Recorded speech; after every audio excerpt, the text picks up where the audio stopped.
சொந்த மண்ணை சேர்ந்த மக்களை வாக்காளர் பட்டியலில் இருந்து நீக்குவதை விட பயங்கரவாதம் எதுவும் இல்லை என முதலமைச்சர் மு.க.ஸ்டாலின் காட்டமாக தெரிவித்தார். பீகாரில் நடைபெற்ற ராகுல் காந்தியின் வாக்காளர் அதிகார யாத்திரையில் பங்கேற்ற பின் நடைபெற்ற பொதுக்கூட்டத்தில் உரையாற்றிய முதலமைச்சர் மு.க.ஸ்டாலின், பீகாரில் பாஜக கூட்டணி தோற்றுவிடும் என்பதற்காக 65 லட்சம் பேரை வாக்காளர் பட்டியலில் இருந்து நீக்கியது ஜனநாயக படுகொலை என கடுமையாக சாடினார். கடந்த ஒரு மாத காலமாக இந்தியாவை பீகாரை தான் பார்த்துக்கிட்டு இருக்கு. இதுதான் பீகார் மக்களுடைய பலம், ராகுல் காந்தியினுடைய பலம், தேஜஸ்வியினுடைய பலம்.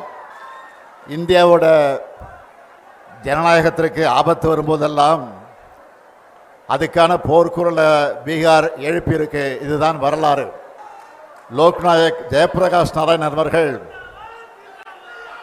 ஜனநாயகத்தின் குரலை, சோசலிசத்தின் குரலை எதிரொலித்தார். அதுக்காகத்தான் மக்கள் சக்தியை அவர் திரட்டினார்.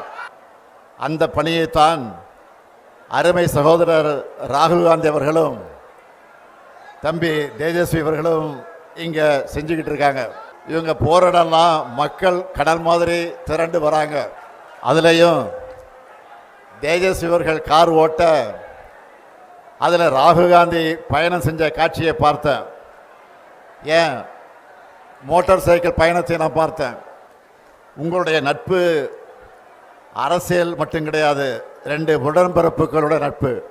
ஜனநாயகத்தை காக்க மக்கள் நலனுக்காக நீங்கள் ஒன்று சேர்ந்திருக்கீங்க. பீகார் எலெக்ஷனில் உங்களுக்கு வெற்றியை பெற்றுத்தரப்போகிறது இந்த நட்பு தான். பாஜகவோட துரோக அரசியல் தோற்கப் போகுது. தேர்தலுக்கு முன்னாடியே உங்களுடைய வெற்றி உறுதியாயிடுச்சு.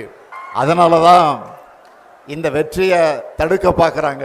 நியாயமாக முறைப்படி வாக்குப்பதிவு நடந்தால் பாஜக கூட்டணி தோத்துடும்னு மக்களான உங்களை வாக்களிக்க விடாமல் தடுக்கிறாங்க. தேர்தல் ஆணையத்தை கீ கொடுத்தா ஆடுற பொம்மையாக மாற்றிட்டாங்க. 65 லட்சம் பீகார் மக்களை வாக்காளர் பட்டியலிருந்து நீக்கினது ஜனநாயக படுகொலை. சொந்த மண்ணில் பிறந்து வாழ்ந்த மக்களை வாக்காளர் பட்டியலிருந்து நீக்கிறதை விட பயங்கரவாதம் இருக்க முடியுமா? எல்லா அடையாள அட்டைகளை வச்சிருந்தாலும் அவங்கள அட்ரஸ் இல்லாதவங்க போல ஆக்குறது அழித்தொழிப்பு தானே. சகோதரர்கள் ராகுலும் தேஜஸ்வியும் பெறப்போற வெற்றியை தடுக்க முடியாத பாஜக கொல்லைப்புற வழியா இந்த வேலையை பார்க்குது.